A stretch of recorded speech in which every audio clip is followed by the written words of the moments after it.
Hi అండి. అందరికీ నమస్తే. నేను మీ తెలుగమ్మాయి లక్ష్మి. అందరూ ఎలా ఉన్నారు ఫ్రెండ్స్? బాగున్నారా? నేనైతే చాలా బాగున్నాను. మీరందరూ ఎలా ఉన్నారు అనేది కింద కామెంట్ సెక్షన్‌లో నాతో షేర్ చేసుకోవడం అస్సలు మర్చిపోవద్దు. ఇది ఫ్రైడే రోజు వ్లాగ్ అండి. ఫ్రైడే మార్నింగ్ టు ఆఫ్టర్‌నూన్ రొటీన్‌ని షేర్ చేస్తాను. మార్నింగ్ 5:30 అవుతుంది. వాకింగ్‌కొచ్చాము. నేను ఎక్కువగా వాకింగ్ మా కాలనీలోనే పార్క్‌లో చేస్తూ ఉంటాను. ఇంకా అర్జున్ అయితే బయటకొస్తూ ఉంటారండి ఈ విధంగా. ఇంకా ఈ మధ్య నేను కూడా ఆయనతో పాటు ఇలా వస్తున్నాననమాట. బావుంది. ఎప్పుడు పార్క్‌లోనే చేసి ఇంకా కొంచెం బోర్ అనిపించిందనమాట. ఇట్లా బయటకొస్తే బావుంది. మేముండే ఏరియా అంతా కూడా బావుంటుందండి. చాలా వీడియోస్‌లో చెప్పాను కదా! ఫుల్ గ్రీనరీ ఉంటుంది. కొంచెం విలేజ్ లాగా ఉంటుంది కాబట్టి మనం వాకింగ్ చేసుకోవడానికి గానీ, సో, దేనికైనా సరే బావుంటుంది. ఇది రివర్ అండి. బేత్వా రివర్. వంతెన అనమాట. చాలామంది వాకింగ్ చేసొచ్చి ఇక్కడ కూర్చొని రిలాక్స్ అవుతూ ఉంటారు. మేము కూడా కొంతసేపు అలా కూర్చున్నాము. చిన్న పిల్లలు కూడా ఎక్కువగా వాకింగ్, రన్నింగ్ చేస్తున్నారండి 2 డేస్ నుంచి. మేబీ నవంబర్ 14థ్ వస్తుంది కదా! నవంబర్ 14థ్ ఒక 1 మంత్ ముందు నుంచే కాంపిటీషన్స్ అవి పెడతారు కదండీ! రన్నింగ్ కాంపిటీషన్స్ అవన్నీ. సో, వాటికేమైనా ప్రిపేర్ అవుతున్నారో ఏంటో చాలామంది పిల్లలు రన్ చేస్తూ మార్నింగ్ టైంలో అట్లా కనిపించారనమాట. ఎర్లీ మార్నింగ్ వాక్ చేస్తే చాలా ప్లెజెంట్‌గా మనసు మొత్తం చాలా ప్రశాంతంగా ఉంటుందండి. అలాగే డే మొత్తం కూడా కొంచెం ఎనర్జిటిక్‌గా, ప్రొడక్టివ్‌గా కూడా ఉంటుంది. మేముండే ఏరియాలో ఆవులు చాలా ఎక్కువగా ఉంటాయండి. రోడ్ల పైన ఉంటాయన్నమాట. చూస్తున్నారు గదా! ఇంకిక్కడ ఈరోజు నేను కొంతమంది పిల్లల్ని చూసానండి. చిన్న చిన్న పిల్లలు వీళ్ళు ఒక్కొక్కరు ఒక్కొక్క ఫోన్ తీసుకొని వచ్చేసారండి. అసలు ఇంట్లో తెలుసో తెలీదో ఇంట్లో వాళ్ళు చూసారో లేదో వాళ్ళ ఫోన్‌లు తీసుకోవడం నాకు తెలీదు కానీ, ఫోన్‌లు తీసుకొచ్చి బ్రిడ్జ్ ఉంది కదండీ రివర్ దగ్గర. ఇంకక్కడ రీల్స్ చేసి ఇన్‌స్టాలో అప్‌లోడ్ చేస్తున్నారు. చిన్న చిన్న పిల్లలండి. ఇప్పటి నుంచే వీళ్ళకి రీల్సు, ఇన్‌స్టాలో అప్‌లోడ్ చేయడం ఆహ్, ఈ ఇంట్రెస్ట్‌లు ఎక్కువైపోయాయన్నమాట. నేను ఇప్పుడిప్పుడు తెలుసుకుంటున్నానండి ఇన్‌స్టా గురించి. యూట్యూబ్ గురించి కూడా నాకు పెద్దగా తెలీదు. యూట్యూబ్‌లో వీడియోస్ అప్‌లోడ్ చేయడం ఇంతవరకే. ఓకే. యూట్యూబ్ అంటే ఇంకా ఇప్పుడు అందరికి యూట్యూబ్ గురించి తెలిసింది గానీ, అసలు ఇన్‌స్టా గురించి నేను ఇప్పుడిప్పుడే తెలుసుకుంటున్నాననమాట. వీడియోస్ అప్‌లోడ్ చేయడం ఇవన్నీ గూడా. అండ్ ఇప్పటి నుంచి ఆ పిల్లలు ఎంతున్నారండి చిన్న చిన్న పిల్లలు. వాళ్ళకప్పుడే ఫోన్‌లు, అందులో రీల్స్ చేయడం, వాటిని అప్‌లోడ్ చేయడం ఇట్లా చేస్తున్నారనమాట. ఇంట్లో పేరెంట్స్ కూడా చూసుకుంటూ ఉండాలండి. పిల్లలు ఫోన్ తీస్తున్నారా? ఒకవేళ ఫోన్ తీస్తే ఏం చూస్తున్నారు? ఏంటి? ఏం చేస్తున్నారు? ఇదంతా కూడా మనం కూడా చూసుకుంటూ, గమనిస్తూ ఉండాలి. కొంతమంది పిల్లలు ఆన్‌లైన్ గేమ్స్ ఆడుతూ ఉంటారండి. వాళ్ళకి తెలీదు కొన్ని ఓటీపీస్ అవి రావడం, వాటిని ఎంటర్ చేసేయడం, మన ఫోన్‌లో ఉన్న బ్యాంక్ డీటెయిల్స్ అన్నీ కూడా వాళ్ళకి వెళ్ళిపోవడం, ఈ విధంగా చాలామంది డబ్బు లాస్ అయిన వాళ్ళు కూడా ఉన్నారు. అందుకని పిల్లలకి ఫోను ఇస్తున్నప్పుడు వాళ్ళు ఏం చేస్తున్నారు, ఫోన్‌లో ఏం చూస్తున్నారు, ఏం ఆడుతున్నారు, ఏం గేమ్స్ ఆడుతున్నారు, ఇదంతా కూడా మనం అబ్జర్వ్ చేస్తూ ఉండాలి. మనం పర్సనల్‌గా యూజ్ చేసే ఫోన్‌లు పిల్లలకి ఇవ్వకపోవడమే మంచిదండి. కొన్ని అంటే అన్నీ ఉంటాయి కాబట్టి ఫోన్‌లో ఇప్పుడంతా కూడా ఆన్‌లైనే కదండీ! ఇంకా అన్నీ కూడా ఫోన్‌లోనే ఉంటున్నాయి కాబట్టి, మనం పర్సనల్‌గా యూజ్ చేసే ఫోన్‌లు పిల్లలకి ఇవ్వకపోవడమే మంచిది. ఒకవేళ ఇస్తే గనక మీరే పక్క నుండి పిల్లలు ఏం చూస్తున్నారు, ఏం చేస్తున్నారు అనేది కూడా గమనించుకుంటూ ఉండాలి. ఇక్కడ ఇంటికొచ్చిన తర్వాత నేను పిల్లల స్కూల్ బాక్స్‌లోకి ఇడ్లీ వేస్తున్నాను. ఇడ్లీ పిండేంటి ఇంత పలచగా ఉంది అనుకుంటున్నారా? ఇది తట్టిడ్లీ బ్యాటర్ అండి. అంటే ఇడ్లీ రవ్వ లేకుండా బియ్యం, మినపప్పు ఇవి వేసి చేస్తాం కదండీ! తట్టిడ్లీ. ఆల్రెడీ నేను అంతకుముందు వీడియోలో ఒక వ్లాగ్‌లో కూడా తట్టిడ్లీ ఏ విధంగా ప్రిపేర్ చేసుకోవాలి, బ్యాటర్ ఏ విధంగా ప్రిపేర్ చేసుకోవాలి అనేది చూపించాను. పిల్లల బాక్స్‌లోకి కాబట్టి నేను నార్మల్ ఇడ్లీ ఆహ్, పాత్రలోనే ఇడ్లీ అయితే వేస్తున్నాను. తట్టిడ్లీ స్టాండ్ సెపరేట్‌గా ఉంటుందండి. సో, అది కూడా ఉంది నాకు. పిల్లలకి బాక్స్‌లోకి పెట్టడానికి అవి ఇడ్లీలు పెద్దవైపోతాయి గదా! అందుకని వాళ్ళకైతే చిన్నగా ఇడ్లీ పాత్రలో అయితే వేసేసాను. ఈ తట్టిడ్లీ చాలా సాఫ్ట్‌గా నార్మల్ ఇడ్లీ కంటే కూడా చాలా మెత్తగా ఉంటాయండి. చాలా బావుంటాయి. మా ఇంట్లో అందరికీ కూడా ఈ తట్టె ఇడ్లీ ఫేవరెట్ అనమాట. సాహితీ, సాత్విక్ ఇద్దరికీ కూడా చాలా ఇష్టం. మనం ఈ బ్యాటర్‌ని ప్రిపేర్ చేసి పెట్టుకుంటే గనక ఈ బ్యాటర్‌తో మనం ఒక 4, 5 బ్రేక్‌ఫాస్ట్‌లు చాలా ఈజీగా ప్రిపేర్ చేసుకోవచ్చు. ఒకరోజు ఇడ్లీ, ఒకరోజు దోస వేసుకోవచ్చు. సెట్ దోస వేసుకోవచ్చు. ఆహ్, క్రిస్పీ దోసలు అంటే చాలా పల్చటి దోసలు కూడా వస్తాయి. అలాగే గుంత పొంగనాలు కూడా వేసుకోవచ్చనమాట. ఇంకా సాహితీ, సాత్విక్ ఇద్దరు ఈరోజు చాలా ఎర్లీగానే రెడీ అయిపోయారండి. మేము వాకింగ్‌కి వెళ్ళాము కదా! ఈలోపు వాళ్ళు నిద్ర లేచి స్నానాలు చేసి రెడీ అయిపోయారనమాట. ఇంకిప్పుడు వాళ్ళు కొంచెం పెద్దవాళ్ళు అవుతున్నారు కాబట్టి వాళ్ళంతట వాళ్ళు స్నానం చేయటం ఇవన్నీ కూడా కొంచెం నేర్చుకుంటున్నారు. ఇంకా బ్రేక్‌ఫాస్ట్ చేసేసి ఇద్దరు స్కూల్‌కైతే వెళ్ళిపోతున్నారు.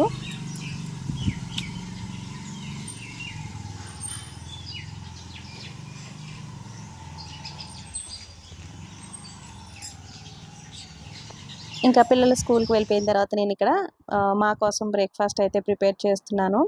తట్టు ఇడ్లీ స్టాండ్ అండి ఇది. తట్టె అంటే ప్లేట్ అనమాట కన్నడలో. తట్టె ఇడ్లీ అంటే ప్లేట్ ఇడ్లీ. ఈ విధంగా స్టాండ్ అక్కడ దొరుకుతాయండి. ఇప్పుడు మనకిది ఆన్‌లైన్‌లో కూడా అవైలబుల్ ఉంటాయి.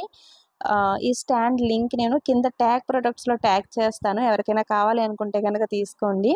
ఈ తట్టె ఇడ్లీ బ్యాటర్ రేషియో ఏంటంటే నేనైతే ఎలా వేసానో చెప్తున్నాను. చాలామంది చాలా రకాలుగా వేస్తూ ఉంటారు. ఒక్కొక్కరు ఒక్కో టైప్‌లో ప్రిపేర్ చేస్తూ ఉంటారండి. నేనైతే ఒక చిన్న గ్లాస్‌తో ఒక గ్లాస్ మినపప్పుకి 2:30 గ్లాసుల రైసు, అందులో కొంచెం మెంతులు, ఒక హాఫ్ గ్లాస్ అటుకులు కూడా వేసి నానబెట్టేసుకోండి. ఒక 5 అవర్స్ నానిన తర్వాత మీరు రుబ్బేటప్పుడు కొంచెం రైస్ అంటే ఉడికించిన అన్నం ఉంటే గనక వేసుకోండి. చాలా మెత్తగా, చాలా సాఫ్ట్‌గా వస్తాయన్నమాట ఈ తట్టు ఇడ్లీ రైస్ వేసుకుంటే. సో, ఈ బ్యాటర్‌లో నేను కొంచెం బీట్రూట్ తురుము వేశాననమాట. అందుకే కలర్ మీకు అలా ఉన్నాయి. ఇందులో మనం ఇడ్లీ రవ్వ అటువంటివి ఏమి మిక్స్ చేయనవసరం లేదండి. ఇడ్లీలు మాత్రం చాలా సాఫ్ట్‌గా, చాలా మెత్తగా వస్తాయి. ట్రై చేయండి. బ్యాటర్ మాకు అర్థం కాలేదు, క్లియర్‌గా చూపించండి అంటే గనక సో, నెక్స్ట్ నేను ప్రిపేర్ చేస్తున్నప్పుడు తప్పకుండా ఈ బ్యాటర్ అదంతా కూడా ఏ విధంగా ప్రిపేర్ చేసుకోవాలి అనేది చూపిస్తాను. ఇక్కడ ఈరోజు లంచ్‌లోకి నేను పప్పు, మునగాకు ప్రిపేర్ చేస్తున్నాను. మునగాకు ఇక్కడ బయట ఎక్కడ కూడా దొరకదండి. ఎవరు వండుకోరు కూడా. మాకెప్పుడైనా తినాలనిపిస్తే ఇక్కడ ఒకరికి చెప్తే తీసుకొస్తారండి. అయితే బాగా ముదురాకు తీసుకొచ్చేసారనమాట. ముందు రోజు తీసుకొచ్చి ఇచ్చారు. బాగా ముదిరిపోయి ఉంది. సర్లే ఇక్కడ మునగాకు దొరకడమే అపురూపం కదా అని వేస్ట్ చేయకూడదు అన్నట్టు కొంచెం పౌడర్ ప్రిపేర్ చేశానండి. మునగాకు కారపొడి ప్రిపేర్ చేశాను. కొంచెం ఆకు పప్పులో వేశాననమాట. మునగాకు కారపొడి కూడా ఏ విధంగా ప్రిపేర్ చేసుకోవాలి అనేది నా ప్రీవియస్ వ్లాగ్స్‌లో ఒక వీడియోలో అయితే చూపించాను. షార్ట్ వీడియో కూడా పెట్టాను. ఒకసారి చెక్ చేయండి. మునగాకు పప్పు చాలా సింపుల్‌గా నేను ఈ విధంగా ప్రిపేర్ చేస్తాను. ఫస్టు కందిపప్పుని కుక్కర్‌లో కాకుండా ఈ విధంగా వాటర్ వేసి ఉడకబెట్టుకోవాలండి. అందులోని ఆనియన్స్, పచ్చిమిరపకాయ కూడా వేసేసి మరీ మెత్తగా కాకుండా కొంచెం పలుకుగా ఉండేలాగా కందిపప్పుని ఉడికించుకున్న తర్వాత అందులో మునగాకు వేసేసి మూత పెట్టేసి ఒక 5 మినిట్స్ మునగాకు కూడా బాగా మగ్గించుకోవాలి. పప్పులో ఈ విధంగా బాగా కలిసిపోవాలి. ఇందులో మీ దగ్గర ఉంటే గనక కొంచెం పచ్చి కొబ్బరి తురుము వేసుకుంటే ఇంకా కమ్మగా పప్పు చాలా బావుంటుందండి. సో, లాస్ట్‌లో ఈ విధంగా తాలింపు వేసుకోవడమే. మునగాకు పప్పు హెల్త్‌కి చాలా మంచిదండి. చాలా పోషకాలు ఉంటాయన్నమాట మునగాకులో. అండ్ వారానికి ఒక్కసారైనా సరే మీకు అవైలబుల్ ఉంటే గనక వారానికి 1, 2 సార్లైనా సరే రెగ్యులర్‌గా తినడానికైతే ట్రై చేయండి. ఈ విధంగా మునగాకు పప్పు గానీ, పొడిపప్పు ఇటువంటివి ప్రిపేర్ చేసినప్పుడు నేను ఈ విధంగా మజ్జిగ తాలింపు ప్రిపేర్ చేస్తూ ఉంటాను. పెరుగుని కొంచెం వాటర్ వేసి ఈ విధంగా పల్చగా చేసుకొని నేనైతే ఆనియన్స్ సన్నగా కట్ చేసి వేశానండి. మా అత్తయ్య గారు వాళ్ళైతే ఆనియన్స్, పచ్చిమిర్చి, అల్లం మూడింటిని మెత్తగా దంచేసి వేస్తారనమాట. నాకైతే ఆనియన్స్ మధ్య మధ్యలో తగిలితే ఇష్టం. అందుకని ఆనియన్స్ కట్ చేసి వేస్తాను. అల్లం, పచ్చిమిర్చి 2 దంచి అందులో మజ్జిగలో కలిపేస్తాను. సో, లాస్ట్‌లో ఈ విధంగా తాలింపు వేసుకోవాలి. తాలింపులో కంపల్సరీ మెంతులు వేసుకోవాలండి. మెంతులు వేసుకుంటేనే ఈ మజ్జిగ పులుసుకి టేస్ట్ అండి. మజ్జిగలో మెంతులు నాని మనకి తింటున్నప్పుడు కూడా బావుంటాయి. ఇంట్లో పొడిపప్పు లేదంటే ఈ విధంగా మునగాకు పప్పు తయారు చేసినప్పుడు కంపల్సరీ ఈ విధంగా మజ్జిగ తాలింపు కూడా ఉంటుంది. ఈ 2 కూడా మంచి కాంబినేషన్స్ అనమాట. ఆవకాయ పచ్చడి, ఈ మునగాకు పప్పు, మజ్జిగ పులుసు. ఇంకేం అవసరం లేదండి. నాన్ వెజ్ రెసిపీస్ కూడా అవసరం లేదనమాట ఇటువంటి కర్రీస్ ఉంటే. సో, అంత కమ్మగా భోజనం చేయొచ్చు. ఇంకా వంట పని అయిపోయిన తర్వాత అర్జున్‌కి బాక్స్ పెట్టేశాను. ఆయన కూడా ఆఫీస్‌కి వెళ్ళిపోయిన తర్వాత ఇంకా ప్రశాంతంగా నేను తలస్నానం చేసి పూజ అయితే చేసుకున్నాను. పార్క్‌లో ఇప్పుడు పువ్వులు చాలా ఎక్కువగా ఉంటున్నాయండి. అసలు ఎన్ని మందార పువ్వులు ఉంటున్నాయో. నిండుగా దేవుని దగ్గర ఈ విధంగా మందార పువ్వులు పెట్టుకొని పూజ చేసుకుంటే నాకు చాలా కనుల విందుగా, ప్రశాంతంగా ఉంటుందనమాట. ఒక్కొక్కసారి అంటే ఇక్కడ వింటర్ టైమ్‌లో అస్సలు పువ్వులు దొరకవండి. చలికో ఏమో తెలీదు అసలు పువ్వులు పూయవనమాట. ఇంకా వింటర్ టైంలో అయితే అస్సలు పువ్వులు దొరకవండి. పూజ దగ్గరికి పువ్వులు లేకపోతే ఏదోలా ఉంటుంది కదండీ! ఏదో ఒక లోటులాగా ఉంటుందనమాట. ఈ విధంగా నిండుగా పువ్వులు పెట్టి పూజ చేసుకుంటే చాలా కళగా ఉన్నట్టు ఉంటుంది కదండీ! అండ్ ఇప్పుడైతే మంచిగా పువ్వులు దొరుకుతున్నాయన్నమాట కింద. సో, చక్కగా పువ్వులన్నీ పెట్టి ప్రశాంతంగా పూజ చేసుకున్నాను. ఇంక పూజ చేసుకున్న తర్వాత బ్రేక్‌ఫాస్ట్ చేసేసి వంట పని అయిపోయింది కాబట్టి ఇంకా ఫ్రిడ్జ్‌లో చాలా మీగడ ఉందండి. ఆ మీగడంతా తీసి వెన్న తయారు చేస్తున్నాను. 15 రోజుల పైనే అయిపోయింది. ఒక 4 రోజుల నుంచి చేయాలి, చేయాలి అనుకుంటున్నాను. ఇంక ఈరోజు కొంచెం ఫ్రీగా ఉన్నాను కదా! వంట పని మార్నింగే అయిపోయింది కాబట్టి ఇంక ఈ మీగడంతా తీసి వెన్న తయారు చేస్తున్నాను. ఇంక నెయ్యి కాస్తానండి.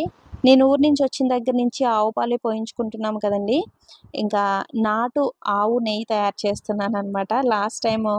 లాస్ట్ మంత్ ప్రిపేర్ చేసిన నెయ్యి అయిపోయిందండి. పిల్లలకి దోసలు వేస్తున్నప్పుడు ఇంట్లో పప్పు, ఆవకాయ ఇటువంటివి ఉన్నప్పుడు అందులో వేసేసుకుంటారు. చపాతీ కాల్చినా కూడా వాళ్ళకి నెయ్యి వేసే కాలుస్తూ ఉంటానండి. ఆ విధంగా లాస్ట్ మంత్ ప్రిపేర్ చేసిన నెయ్యి మొత్తం అయిపోయింది. ఇంకిప్పుడు మళ్ళీ ఒక ఒక హాఫ్ కేజీ వరకు నెయ్యి వస్తుంది. నేను ప్రెగ్నెన్సీ జర్నీ వీడియో పెట్టాను కదండీ! ఆ వీడియో కింద ఒక సిస్టర్ కామెంట్ పెట్టారు. మాకు మ్యారేజ్ అయ్యి 7 ఇయర్స్ అయిందండి. ఇంకా పిల్లలు లేరు. నా ఏజ్ 38 ఇయర్స్. ఇంకా పిల్లలు పుడతారు అనే నమ్మకం లేదు నాకు. మీ వీడియో చూసిన తర్వాత నాకు చాలా హ్యాపీ అనిపించిందండి. నాకు ట్విన్స్ అంటే చాలా ఇష్టం. సో, ప్రెగ్నెన్సీ కోసం చాలా చాలా వెయిట్ చేస్తున్నాము. ఇంకా పుడతారు అనే నమ్మకం లేదు. హోప్స్ వదిలేసుకున్నాను. ఇట్లా కామెంట్ పెట్టారనమాట. చాలా బాధ అనిపించిందండి. నేను ఇన్‌స్టాలో కూడా నాకు ఇద్దరు, ముగ్గురు సేమ్ కామెంట్ పెట్టారనమాట. మాకు మ్యారేజ్ అయ్యి 8 ఇయర్స్ అయింది, 9 ఇయర్స్ అయింది. ఇంకా పిల్లలు పుట్టలేదు సిస్టర్. చాలా సఫర్ అవుతున్నాము. ఇంకా అదే ఆలోచనతో ఉంటున్నాము. హోప్స్ వదిలేసుకున్నాము. ఇట్లా అంటున్నారనమాట. అస్సలు నెగెటివ్‌గా ఆలోచించకండి. హోప్స్ వదులుకోకండి. మనం ఈ మధ్య కాలంలో చాలా మందిని చూస్తున్నాం కదండీ! లేట్‌గా ప్రెగ్నెన్సీస్ వస్తున్న వాళ్ళని, వీళ్ళని చూస్తున్నాము. మిరాకిల్స్ ఎప్పుడైనా జరగొచ్చండి. ఆహ్, అంటే హోప్స్ మాత్రం వదులుకోకండి. నాకు పిల్లలు పుడతారు అనే ఒక పాజిటివ్ థాట్‌తోనే ఉండండి. ఇలా చెప్పడం చాలా ఈజీ కానీ అది అనుభవించే వాళ్ళకే తెలుస్తుందండి. అది నేను కూడా ఫేస్ చేశాను కాబట్టి నాకు తెలుసు. నాకు మ్యారేజ్ అయిన తర్వాత 6 ఇయర్స్ కంప్లీట్ అయిన తర్వాత నేను కన్సీవ్ అయ్యాను కదండీ! ముందు అంటే ఆ 6 ఇయర్స్ కూడా నేను ఎంత బాధపడ్డానో, ఎన్ని మాటలు పడ్డానో ఇవన్నీ కూడా నాకే తెలుసు. ఎక్కడికైనా వెళ్ళాలంటే భయం వేసేది. ఎవరికైనా ఫ్రెండ్స్‌కి కూడా ఫోన్ చేయాలి అంటే పిల్లలు పుట్టారా? కన్సీవ్ అయ్యావా? ఇలా అడుగుతారేమో అని భయం వేసేది. ఫంక్షన్స్‌కి వెళ్ళాలన్నా కూడా అక్కడ వాళ్ళు కూడా ఇదే అడుగుతారేమో అనే భయమనమాట. వేటికి వెళ్ళలేము ఫ్రీగా. ఎవరితోని ఫ్రీగా మాట్లాడలేము. అలా ఉంటుందండి. మన పక్క వాళ్ళు, మన చుట్టూ ఉన్నవాళ్ళు, మన రిలేటివ్స్ కూడా అండి మన దగ్గర ఏది లేదో అదే అడుగుతారనమాట. మనల్ని గుచ్చి, గుచ్చి మనల్ని బాధ పెట్టాలని కొంతమంది అట్లా. పిల్లలు లేరా? ఇంకా పిల్లలు కలగలేదా? ఇంకా కన్సీవ్ అవ్వలేదా? నీకు ప్రాబ్లమా? మీ ఆయనకి ప్రాబ్లమా? హాస్పిటల్‌కి చూపించుకున్నారా? అక్కడ చూపించుకోండి, ఇక్కడ చూపించుకోండి. ఆ టెంపుల్‌కి వెళ్ళండి, ఈ టెంపుల్‌కి వెళ్ళండి. అక్కడికి వెళ్తే పిల్లలు పుడతారంట. ఇది చేస్తే పిల్లలు పుడతారంట అని ఎంతోమంది ఎన్నో సలహాలు ఇచ్చేస్తూ ఉంటారు. అసలు ఇంకా ఆ టైంలో మనకి ఎక్కడికి వెళ్ళాలనిపించదు. ఎవ్వరితోని మాట్లాడాలనిపించదు. కొన్ని ఫంక్షన్స్‌కి, పెళ్ళిళ్ళకి వీటికి అన్నిటికి కూడా ఇంట్రెస్ట్ ఉండదనమాట. అలా ఉంటుందండి. అటువంటి సిట్యుయేషన్ అదంతా కూడా నేను కూడా ఫేస్ చేసి వచ్చాను గాబట్టి, ఇప్పుడు వాళ్ళు చెప్తుంటే నాకు అవంతా కూడా గుర్తొచ్చిందనమాట. సో, చాలా బాధుంటుందండి. ఆహ్, మాటల్లో చెప్పినంత ఈజీ కాదు. పాజిటివ్‌గా ఉండండి అని చెప్పినంత ఈజీ కాదు. బట్ హోప్స్ మాత్రం వదులుకోకండి. మిరాకిల్స్ ఎప్పుడైనా జరగొచ్చు. ఈ మధ్య కాలంలో అమ్మాయిలందరికీ కూడా PCOD, PCOS, thyroid, irregular periods ఇవి ఎక్కువగా ఉంటున్నాయి కదండీ! వీటి వల్లే కన్సీవ్ అవ్వడం అనేది లేట్ అవుతుంది. మీరు మ్యారేజ్‌కి ముందే అంటే మీరు కాలేజ్ డేస్‌లోనే మంచి ఫుడ్ హ్యాబిట్స్ అనేవి అలవాటు చేసుకోండి. అంటే ఫాస్ట్ ఫుడ్‌కి దూరంగా ఉండండి. మంచి హెల్తీ ఫుడ్ అంటే fruits, vegetables, protein rich food ఇటువంటివి ఎక్కువగా తీసుకోవడానికి ట్రై చేస్తూ ఉండండి. ఈ ఫాస్ట్ ఫుడ్‌లవి తినడం వల్ల మనం యంగ్ ఏజ్‌లో ఉన్నప్పుడు అంటే ముఖ్యంగా అమ్మాయిలండి ఫాస్ట్ ఫుడ్ ఐటెమ్స్ ఎక్కువగా తినడం వల్ల, సరైన ఎక్సర్సైజ్ లేకపోవడం వల్ల, ఆహ్, ఈ మధ్య కాలంలో ఫోన్‌లు చూడడం, చాటింగ్ ఇవన్నీ కూడా ఎక్కువయ్యాయి కాబట్టి సరైన నిద్ర లేకపోవడం వల్ల కూడా ఈ ప్రాబ్లమ్స్ అన్నీ వస్తున్నాయన్నమాట. అమ్మాయిలు, అబ్బాయిలు ఎవరైనా సరే అండి ముందు నుంచే హెల్తీ లైఫ్ స్టైల్ అనేది అలవాటు చేసుకోవాలి. ఎర్లీగా పడుకోవడం, ఎర్లీగా నిద్ర లేవడం, మార్నింగ్ టైంలో వాకింగ్ చేయడం, లేదంటే ఏమైనా ఎక్సర్సైజెస్ చేసుకోవడం, యోగా, ప్రాణాయామం చేసుకోవడం, మంచి బ్యాలెన్స్డ్ డైట్ తీసుకోవడం, ఇటువంటి హెల్తీ లైఫ్ స్టైల్‌ని మీరు ముందు నుంచే అలవాటు చేసుకోండి. నేను పిల్లలు పుట్టకముందు సఫర్ అయ్యానండి కొన్ని మాటలతో. పిల్లలు పుట్టిన తర్వాత కూడా కొన్ని మాటలు నన్ను చాలా బాధపెట్టేవి. పిల్లలు పుట్టక ముందేంటంటే పెళ్ళై 4 ఏళ్ళు అయిపోయింది, 5 ఏళ్ళు అయింది, 6 సంవత్సరం కూడా వచ్చేసింది. ఇంకా పిల్లలు పుట్టలేదు. నీకంటే వెనకాల పెళ్ళిళ్ళు చేసుకున్న వాళ్ళందరికీ పిల్లలు పుట్టేశారు. నీకింకెప్పుడు పుడతారు? ఇటువంటి మాటలు ఫేస్ చేశాను. పిల్లలు పుట్టిన తర్వాత అండి సాహితీ, సాత్విక్ ఇద్దరు కూడా కొంచెం నెలలు నిండకుండా పుట్టేశారు కదా! వెయిట్ తక్కువగా పుట్టారు. చాలా వీక్‌గా ఉండేవారండి. 3, 4 మంత్స్ వచ్చే వరకు కూడా వాళ్ళు నార్మల్ పిల్లల్లాగా కనిపించేవారు కాదనమాట. చాలా వీక్‌గా, చాలా సన్నగా ఉండేవారు. అసలు ఒక 2 మంత్స్ వచ్చే వరకు కూడా వాళ్ళకి స్నానం కూడా చేయించడానికి అయ్యేది కాదండి. సో, ఓన్లీ వెట్ క్లాత్‌తో తుడిచేదాన్ననమాట. మార్నింగ్, నైటు క్లాత్‌తో తుడిచేవాళ్ళం. స్నానం చేయించడానికి, పట్టుకోవడానికి కూడా భయం వేసేదనమాట. అంత వీక్‌గా ఉండేవారండి. ఇంకా చూడ్డానికి హాస్పిటల్‌కి చాలామంది వచ్చేవారు. ఇంకా ఇంటికి వచ్చేసిన తర్వాత కూడా చూడ్డానికి రిలేటివ్స్ చుట్టుపక్కల వాళ్ళందరూ వచ్చేవారు కదండీ! అసలు పిల్లలేంటి ఇంతలా ఉన్నారు, ఇలా ఉన్నారేంటి, అసలు వీళ్ళు పెరిగి పెద్దవుతారా, అసలు నుంచోగలరా, ఏవేవో మాటలు మాట్లాడేసేవారండి. ఒక్కొక్కరు ఒక్కొక్క మాట అలా అనేసేవారనమాట. చాలా బాధ అనిపించేది నాకు. ముఖ్యంగా హాస్పిటల్ దగ్గరికి కొంతమంది వచ్చేవారండి. వాళ్ళు సాత్విక్ అప్పుడు బాక్స్‌లో ఉండేవాడు కదా! దూరం నుంచి చూడనిచ్చేవారనమాట. దగ్గరగా అంటే ఎన్ఐసీలోకి వెళ్ళనివ్వరు గానీ దూరం నుంచి చూడొచ్చు. అలా చూసిన వాళ్ళు ఏమనేవారంటే ఆ బాబు అయితే చాలా సన్నగా ఉన్నాడు. అసలు కష్టమే ఇంకా బాక్స్‌లో నుంచి బయటకి రావడం కూడా కష్టమే అని ఏవేవో మాటలు మాట్లాడేసేవారండి. నేను బెడ్ మీద ఉన్నాను. ఇంకా మదర్ ఎదురుగుండా మాట్లాడకూడదు ఇటువంటివి అనే కామన్ సెన్స్ కూడా ఉండదండి కొంతమందికి. సో, ఇటువంటి మాటలు ఎన్నో పిల్లలు పుట్టిన తర్వాత కూడా పడ్డాననమాట నేను. చూడ్డానికొచ్చిన వాళ్ళు ఒక్కొక్కరు ఒక్కొక్క మాట అనేవారు. అందుకేనండి పుట్టిన పిల్లల దగ్గరికి బయట వాళ్ళని ఎవ్వరిని కూడా అలౌ చేయకూడదు. వాళ్ళకి కోపమొచ్చినా సరే మనము 21 రోజు వరకు కూడా పిల్లల్ని చూపించేవారు కాదంటండి ఇదివరకటి రోజుల్లో. అందుకనే 21 రోజున ఉయ్యాల ఫంక్షన్ చేసేవారు. అప్పుడే పిల్లల్ని అందరికీ చూపించేవారనమాట. ఈలోపు పిల్లల దగ్గరికి రావడం, చూడడం, ఏదో ఒకటి అనడం, లేదంటే బయట నుంచి వచ్చే ఇన్ఫెక్షన్స్ అవన్నీ కూడా పిల్లలకి తొందరగా స్ప్రెడ్ అవుతాయి కాబట్టి పిల్లలకి అంటే దగ్గరికి రానిచ్చేవారు కాదంటండి. 21 రోజు వరకు ఎవరిని చూడనిచ్చేవారు కాదంట. ఇప్పుడు అలా కాదు. పిల్లలు ఎలా ఉన్నారో ఏంటో చూడడం కోసం ఏదైనా ఒక మాట వదిలేద్దాం అన్నట్టు. ఆడపిల్లలు పుడితే అయ్యో! ఆడపిల్ల పుట్టిందా? తొలిసూరు ఆడపిల్ల పుట్టిందా? మళ్ళీ ఆడపిల్లే పుట్టేస్తుందేమో! లేదంటే వాళ్ళు వీక్‌గా ఉంటే వీక్‌గా పుట్టారా? అసలు వీళ్ళు పెరిగి పెద్దవుతారా? అసలు లేచి నిలబడగలరా? ఇలా అనేయడం. లేతే ఇద్దరు అబ్బాయిలు పుట్టారనుకోండి, అయ్యో! ఇద్దరు అబ్బాయిలేనా? అమ్మాయి లేదా? ఇలా మాట్లాడడానికి కొంతమంది వచ్చేస్తూ ఉంటారండి. మనకు లేని బాధ, మనకు లేని ఇది వాళ్ళకొచ్చేస్తూ ఉంటుందనమాట. ఎప్పుడు ఒకళ్ళని ఓ మాట అనడానికే చూస్తూ ఉంటారు కొంతమంది. మనం బాధపడుతుంటే చూడాలి అని. అందరూ అలా ఉండరు గానీ, బట్ ఫ్యామిలీలో కొంతమంది ఉంటారండి. అవతల వాళ్ళు బాధపడుతుంటే చూడాలి, ఎప్పుడు వాళ్ళని ఒక మాట అనాలి, ఒక మాట వదిలేయాలి అని కొంతమంది చూస్తూ ఉంటారు. అటువంటి వారు ప్రతి ఫ్యామిలీలోనే ఉంటారనమాట. అటువంటి మాటలతో నేనైతే పిల్లలు పుట్టిన తర్వాత కూడా వాళ్ళకి ఒక 4 మంత్స్ వచ్చే వరకు కూడా అటువంటి మాటలు ఎన్నో పడ్డానండి. ఆ విధంగా పిల్లలు పుట్టకముందు, పిల్లలు పుట్టిన తర్వాత కూడా కొన్ని మాటలతో నేను చాలా బాధపడ్డాను. సో, ఇప్పుడైతే అంతా హ్యాపీలెండి. ఇంకిక్కడ నెయ్యి కొంచెం చల్లారింది. ఒక గిన్నెలోకైతే స్ట్రెయిన్ చేసేస్తున్నాను. బాగా చల్లారిన తర్వాత ఒక గ్లాస్ కంటైనర్‌లో అయితే వేసేసుకుంటాను. 1/2 కేజీ పైనే వచ్చిందండి. నాటు ఆవు నెయ్యి అనమాట. నాటు ఆవు నెయ్యి మనకి నార్మల్ నెయ్యి కంటే కూడా కొంచెం కాస్ట్ ఎక్కువుంటుంది కదండీ! మేమొచ్చిన దగ్గర నుంచి ఆవు పాలే పోస్తున్నారు కాబట్టి ఒక 2, 3 మంత్స్ నుంచి ఆవు నెయ్యే ప్రిపేర్ చేస్తున్నాను ఇంట్లో. సాహితీ, సాత్విక్ ఇద్దరికి చిన్నప్పటి నుంచి నేను నెయ్యి ఎక్కువగా ఉపయోగిస్తున్నానండి. అంటే ఇడ్లీ వేసినప్పుడు ఇడ్లీల పైన నెయ్యి వేస్తూ ఉంటాను. దోస కాలుస్తున్నప్పుడు నెయ్యితోనే కాలుస్తానండి. రోటీస్ చేస్తున్నా సరే నెయ్యి వేస్తాననమాట పైన. ఆ విధంగా సాత్విక్ ఇద్దరికీ ఎక్కువగా నెయ్యి ఉపయోగిస్తూ ఉంటాను. లాస్ట్ మంత్ చేసిన నెయ్యి మొత్తం అయిపోయిందండి. మధ్యలో రవ్వుండలు అవన్నీ కూడా చేశాను కదా!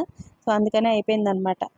ఇంకిక్కడ నేను పిల్లలకి ఇంట్లో తినడానికి స్నాక్స్ ఏమీ లేవండి. ఇక్కడ మనం తినే స్నాక్స్ ఏవి కూడా పెద్దగా దొరకవు. ఏమి కావాలన్నా ఇంట్లోనే తయారు చేసుకోవాల్సిందే. కొంచెం బియ్యపు పిండి ఉందనమాట. ఒక లోట బియ్యపు పిండి అయితే ఉంది. సో, దాంతో నేను చిన్న చిన్న పప్పు చెక్కల్లాగా అయితే తయారు చేస్తున్నాను. ఒక గ్లాసు పిండికి గ్లాసున్నర నీళ్లు తీసుకొని అవి మరుగుతూ ఉన్నప్పుడు అందులో నేను అల్లం, పచ్చిమిర్చి దంచి వేసేసానండి. అలాగే అందులో కొంచెం 1 టేబుల్ స్పూన్ నువ్వులు, నానబెట్టుకున్న పెసరపప్పు కూడా వేశాను. కావాలంటే మీరు శనగపప్పు కూడా వేసుకోవచ్చు. పెసరపప్పు వేశాను తగినంత, అంటే రుచికి సరిపడా సాల్ట్ కూడా వేసి, బియ్యపు పిండి కూడా వేసి, అంటే మరుగుతున్నప్పుడు బియ్యపు పిండి కూడా వేసేసి కలిపేసి మూత పెట్టి కొంతసేపు పక్కన పెట్టేసి అది కొంచెం గోరువెచ్చగా ఉన్నప్పుడే పిండిని బాగా మెదుపుకోవాలండి. చపాతీ పిండిలాగా మెదిపి వాటిని ఈ విధంగా నేను పైన ఒక కింద కవర్ వేశాను. పైన కూడా కవర్ వేసి ఒత్తానండి. చపాతీ కర్ర ఉంటుంది కదా! దాంతో ఒత్తి ఈ విధంగా మనకి కావాల్సిన సైజులో ఈ విధంగా పప్పు చెక్కలు తయారు చేసుకోవచ్చు. నాకు అవి కొంచెం పెద్ద సైజ్ అయిపోయాయి అనిపించింది. అందుకని చిన్నగా ఈ విధంగా ఒక చిన్న ప్లాస్టిక్ కంటైనర్ ఉంది. సో, దాంతో ఈ విధంగా చిన్నగా తయారు చేసుకుంటున్నాను. మనం ఒక్కొక్కటి చేత్తో తయారు చేయాలి అంటే చాలా టైం పట్టేస్తుంది కదండీ! ఈ విధంగా చక్కగా ఒక 2 పెద్ద సైజు కవర్లు తీసుకొని, ఆ కవర్లకి ఆయిల్ అప్లై చేసేసి, చపాతీ కర్రతో ఒత్తేసుకొని, ఈ విధంగా మనం ఏదైనా మన దగ్గర ఒక చిన్న గ్లాస్ గానీ, లేదంటే ఈ విధంగా ప్లాస్టిక్ కంటైనర్స్ ఏమైనా ఉంటే గనక వాటితో ఈ విధంగా మనకు కావాల్సిన సైజులో మనం వీటిని తయారు చేసేసుకోవచ్చు. చిన్న చిన్న అప్పడాల్లాగా. సో, తయారు చేసేసుకొని నూనెలో డీప్ ఫ్రై చేసుకుంటే మనకి పప్పు చెక్కలు రెడీ అయిపోతాయి. ఇంకా ఇందులో మీరు కావాలంటే పల్లీలు దోరగా వేయించి చెక్క ముక్కలాగా గ్రైండ్ చేసి ఈ పిండిలో మిక్స్ చేసుకుంటే మనకి అక్కడక్కడ పల్లీలు తగులుతూ చాలా కమ్మగా ఉంటాయన్నమాట. అలాగే ఇందులో మీరు కరివేపాకు, కొత్తిమీర ఇవన్నీ కూడా వేసుకోవచ్చు. నేను జీలకర్ర వేయడం మర్చిపోయానండి పిండిలో. అంటే వాటర్‌లో వేద్దామని అనుకున్నాను, మర్చిపోయాను. పచ్చిమిర్చి, అల్లం గ్రైండ్ చేస్తున్నప్పుడు కొంచెం జీలకర్ర వేశాను. వాటర్‌లో కొంచెం వేద్దాంలే అని. సో, వాటర్‌లో వేయడం అయితే మర్చిపోయాననమాట. జీలకర్ర గానీ, లేదంటే వాము గానీ వేసుకుంటే ఫ్లేవర్ బావుంటుంది. అదేవిధంగా తొందరగా డైజెస్ట్ అవుతాయండి. ఇటువంటి ఆయిల్ ఫుడ్ ఏది ప్రిపేర్ చేస్తున్నా సరే, కొంచెం మనం సోంపు కానీ, అంటే సోంపు కాదు, వాము గానీ, లేదంటే జీలకర్ర గానీ వేసుకుంటే బావుంటుంది. ఇటువంటి పిండి వంటలు తయారు చేస్తున్నప్పుడు ఎవరైనా హెల్ప్ ఉంటే బావుంటుంది కదండీ! తొందరగా అయిపోతాయి. పిల్లల కోసం నేను ఏదో ఒకటి ఈ విధంగా ప్రిపేర్ చేస్తూ ఉంటాను. అయితే తక్కువ క్వాంటిటీలో ప్రిపేర్ చేసుకుంటాననమాట. అయిపోయిన తర్వాత మళ్ళీ ప్రిపేర్ చేస్తాను. ఈ పప్పు చెక్కలైతే చాలా క్రిస్పీగా, చాలా టేస్టీగా వచ్చాయండి. ఈ విధంగా మనం ఒకసారి తయారు చేసి పెట్టుకుంటే ఒక 2, 3 వారాలు పిల్లలకి స్నాక్స్ లాగా ఉపయోగపడతాయి. మనం ఈ విధంగా పిల్లలకి ఇంట్లో తయారు చేసి పెడితేనే హెల్తీ అండి. ఎందుకంటే బయట ఎటువంటి ఆయిల్స్ తయారు చేస్తారు, ఏంటి అనేది మనకు తెలీదు కాబట్టి, పిల్లలకి ఇటువంటి స్నాక్స్ మనమే తయారు చేసి పెట్టడం బెస్ట్.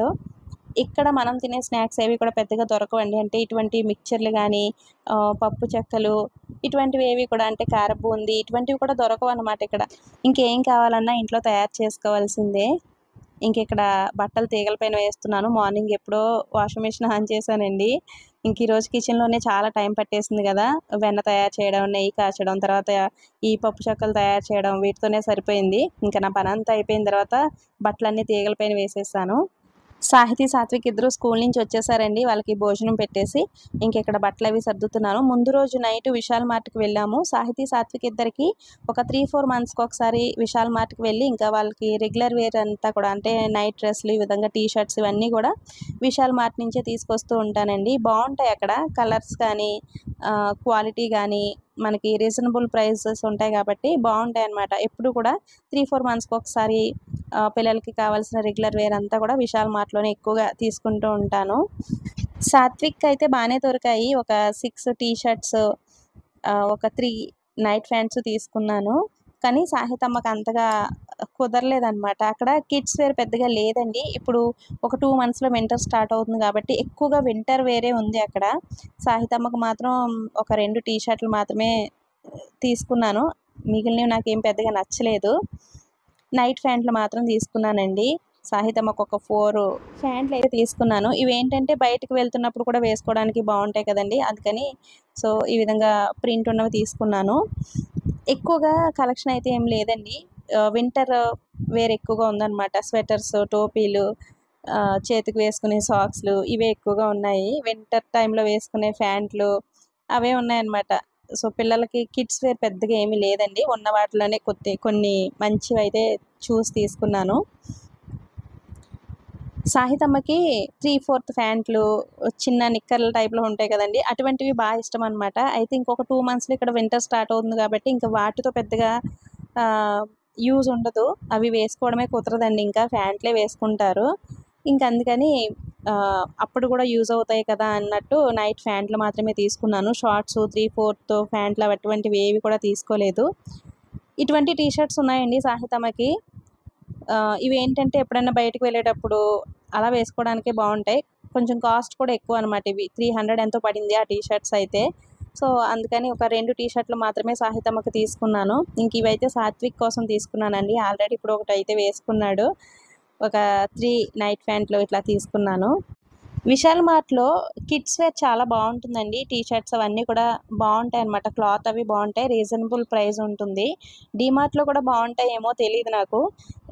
ఝాన్సీలో విశాల్ మార్ట్ మాత్రమే ఉందండి. నేను ఎక్కువగా విశాల్ మార్ట్‌కే వెళ్తూ ఉంటాను. పిల్లలకి అంటే ముఖ్యంగా కిడ్స్ వేర్ కావాలి అంటే ఎక్కువగా విశాల్ మార్ట్‌లోనే తీసుకుంటాను. విశాల్ మార్ట్‌లో పార్టీ వేరు అటువంటివి ఏమి ఉండవండి. రెగ్యులర్ వేర్ కావాలి అనుకుంటే గనక తీసుకోవచ్చు, బాగుంటాయి. ఇంకిక్కడ ఇంట్లోకి కావాల్సిన కొన్ని వస్తువులు కూడా తీసుకున్నాను. టీ గిన్నె తీసుకున్నానండి. నా దగ్గర అల్యూమినియంది ఉంది.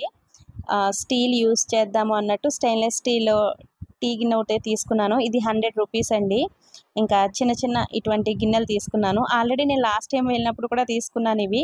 వీటిల్లో ఎప్పుడైనా సాత్విక్ ఇద్దరు కేక్ అవి అడిగినప్పుడు ఈ కప్పుల్లో కొంచెమే బ్యాటర్ ప్రిపేర్ చేసి, కేక్ బ్యాటర్ అందులో వేస్తూ ఉంటానన్నమాట. ఇద్దరికి సరిపోతాయి. నేను, అర్జున్ ఎక్కువగా కేక్ అవి తినం కాబట్టి పిల్లలకి అలా తయారు చేయడం కోసం ఉంటాయి అన్నట్టు ఆ చిన్న చిన్న బౌల్స్ అయితే తీసుకుంటూ ఉంటానన్నమాట. ఇంకా సాహితమ్మకి ఈ విధంగా హ్యాండ్ బ్యాగ్ కూడా తీసుకున్నానండి. 100 రూపీస్ అది కూడా. ఇంకా హ్యాండ్ బ్యాగ్‌ని మాత్రం అస్సలు వదలట్లేదండి సాహితమ్మ. ఎప్పుడు అలా వేసుకునే తిరుగుతుంది. ఇంకా బట్టలన్నీ కూడా ఇక్కడ నీట్‌గా సర్దుకుంటున్నాను. Friday morning to afternoon routine ఈ విధంగా గడిచిందండి. ఈ వీడియోని ఇంతటితో ఎండ్ చేసేస్తున్నాను ఫ్రెండ్స్. వీడియో నచ్చితే తప్పకుండా ఒక లైక్ ఇవ్వడం, అలాగే ఒక మంచి కామెంట్ పెట్టడం అస్సలు మర్చిపోవద్దు. అలాగే మీలో ఎవరైనా ఫస్ట్ టైం నా ఛానల్ చూస్తున్నట్లయితే ఇటువంటి మరిన్ని వీడియోస్ కోసం ఛానల్‌ని సబ్స్క్రైబ్ చేసుకోండి. మరొక మంచి వీడియోతో మళ్ళీ మీ ముందుకు వస్తాను. Thanks for watching. బాయ్.